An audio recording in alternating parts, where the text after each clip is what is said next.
When Littlenose was alive, the hills and the woods and rivers looked very much as they do today.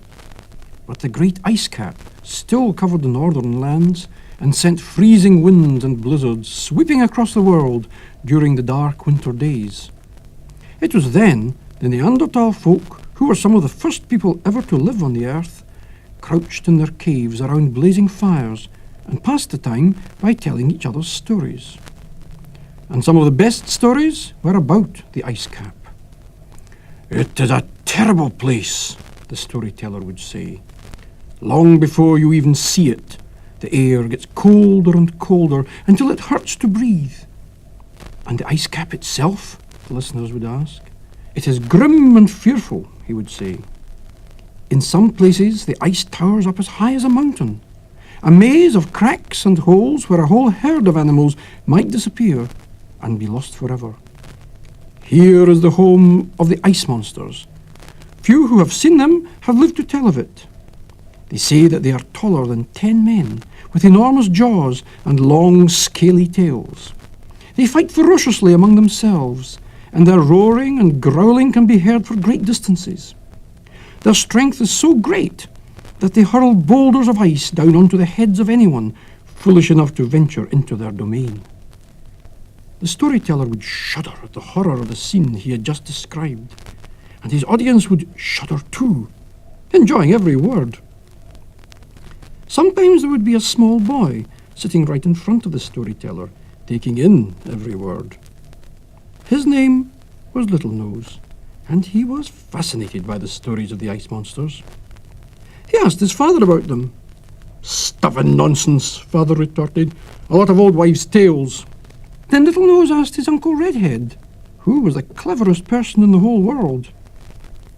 "Monsters? Of course there are monsters. I've seen them." "Aren't they dangerous?" asked Littlenose. "Not them," laughed Uncle Redhead. "They are too old to harm a mouse. There are much more dangerous things at the ice cap than those poor beasts." Littlenose was very puzzled by this. What could possibly be more dangerous than ice monsters? So he decided that first thing next morning he would set off for the ice cap and see for himself.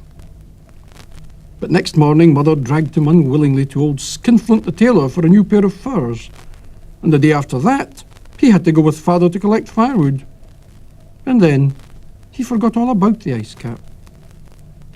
Now, Littlenose's father was an expert hunter, and he'd promised Littlenose that he could go with the hunting party one day to learn how to catch animals. And now that day had arrived. Littlenose was overjoyed, but Mother wasn't so happy. However, when Father told her it was only a horse hunt, she felt better about it.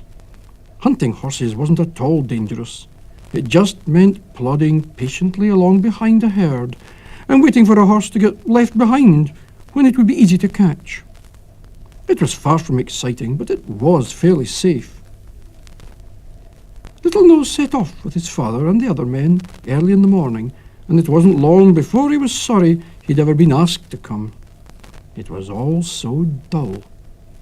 They soon found a herd of horses, and keeping carefully downwind, the hunters followed along behind for more than a week. A few animals dropped out and were caught, but not enough, and the hunt went on, day after weary day. Then one night, while the men were asleep, the herd doubled back on its tracks and ran off. So by morning, they were nowhere to be seen. The men were furious. They all blamed each other and looked high and low for the horses. They were miles away by now. "Good," thought Littlenose with relief. "Now we'll turn back for home." But among the hunters was a man called Nosy. He was called Nosy because his nose was exceptionally handsome and useful. It was said that he could track any animal by scent alone. And now he knelt down and sniffed and snuffled among the stones and grass. After a moment he stood up and pointed north. "That's the way they went," he said confidently. "Are you sure?" asked the others. "Quite sure," replied Nosy. So they picked up their clubs and spears, wrapped their furs tightly around them, and trudged on. The weather grew colder, and the country more bare as the trail took them further and further north. They left the last of the trees behind them, and were soon travelling over rough, stony ground with an icy wind that never dropped. At last, after several days, it was obvious to everyone that they had lost all trace of the horses, and that for once Nosy had been wrong. So, before settling down to sleep round the fire that night, they decided that next morning they would turn back in the direction of home. But next morning brought a very unpleasant surprise.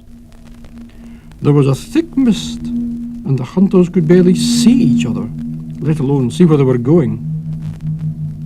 Keeping close to each other, they set off in what they hoped was the right direction. The sun was only a slightly lighter patch in the mist, and except for a short stop to eat at what they guessed to be midday, they kept moving until the mist turned from white to grey and then to black as night fell. The next day was the same. They were no longer sure that they were even going the right way, but at least walking helped keep them warm as the air got colder and colder and made them shiver in their damp furs. It was late in the afternoon when Father held up his hand and said, "Listen." They all stopped. Out of the mist came a distant, low, growling noise. It faded away, then became louder and louder until it was a roar that seemed to fill the whole air. "What is it?" said one man. "If only we could see." "I don't know," said another, "but at least if we can't see it, it can't see us, whatever it is." "I suggest we stay put," said Father, "and make camp." But as they did so, it began to get lighter. The mist was clearing, and they were struck dumb by the sight of what lay in front of them. They found that they had been marching over a flat, bare plain, but a mile or two in front of them, the plain ended abruptly. Flaming and sparkling like fire against the darkening sky was a great mountain-like mass. The hunters watched silently and again drew closer to one another as the terrible growling and roaring filled the air. They looked at each other. "The ice cap," they said. "The monsters," said Littlenose. Nobody slept that night. Apart from the cold, awful sounds filled the darkness, while the rumble of falling ice shook the ground beneath them. When at last daylight came, things were a little better. The noises from the ice cap had stopped, and in the rays of the sun the peaks and pinnacles of ice sparkled like 1,000 diamonds. Now that they knew where they were, the hunters could head for home. But first they would have to find more food, as their supplies were almost used up. Near the camp, one of them found the tracks of a herd of oxen, so leaving Littlenose in charge, the men set off on the trail.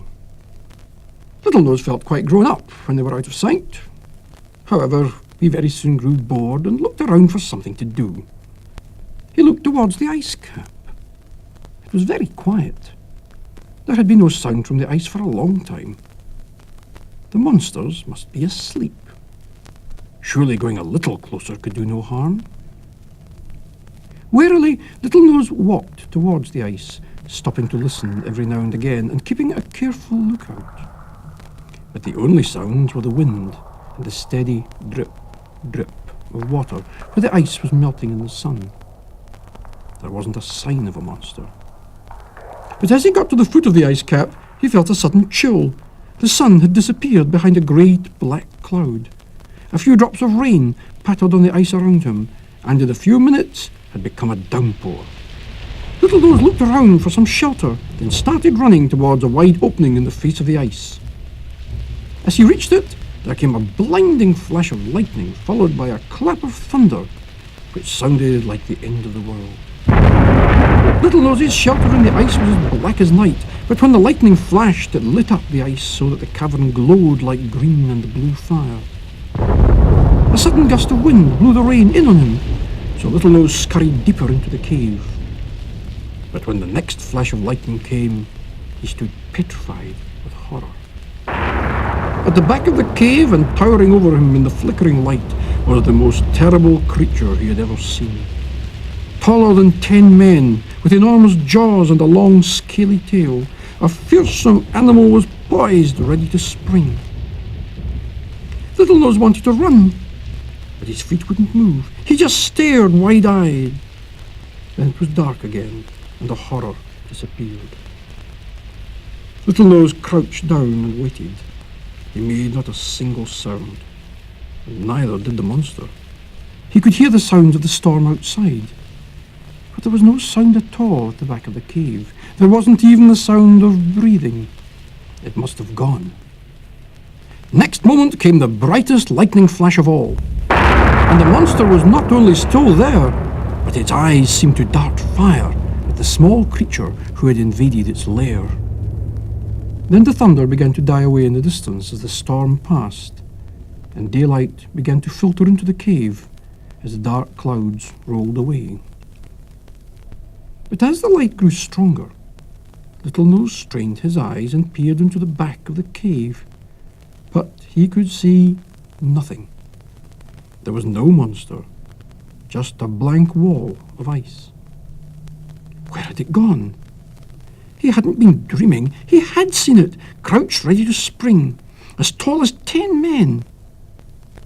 And there wasn't a crack a mouse could have hidden in, let alone something that big. At that moment, the sun came right out from behind the clouds again, and Littlenose's heart leapt as the awful creature was suddenly there again. But still it didn't move. Neither did Littlenose. For several long minutes he stood rooted to the spot. He could see the monster quite clearly now. And then he cried out loud with relief as he realized why it hadn't moved. It was trapped in the ice, like the small fish he had sometimes seen frozen into the river in winter. The creature was dead and harmless. How many thousands of years it had been like that he had no way of knowing. But now he understood what Uncle Redhead had said about the ice monsters being too old to harm anyone. There might even be other creatures trapped in the ice like this one. And hunters, frightened as he had been, had made up the fantastic fireside stories. The roaring they had heard in the fog had probably been pieces of ice breaking loose and falling from the ice cap, not being thrown down by anyone or anything. Littlenose walked over to the creature and looked at it closely. It really was every bit as horrible as the storytellers had said. But now he had an even more wonderful story to tell them when he got back. But the hunters would be returning to the camp soon, and he must be back before them. As he stepped outside the cave again, he turned and called back softly, "Goodbye, poor old ice monster." Littlenose didn't tell his father or any of the hunting party of his adventure. He decided to save it till he was back home. When they did arrive home many days later, hardly anyone would listen to his tale, and those who did didn't believe him anyway. In fact, he was scolded by father for having left the camp. So he waited and told Uncle Redhead. And Uncle Redhead believed him. But he, after all, was the cleverest person in the world.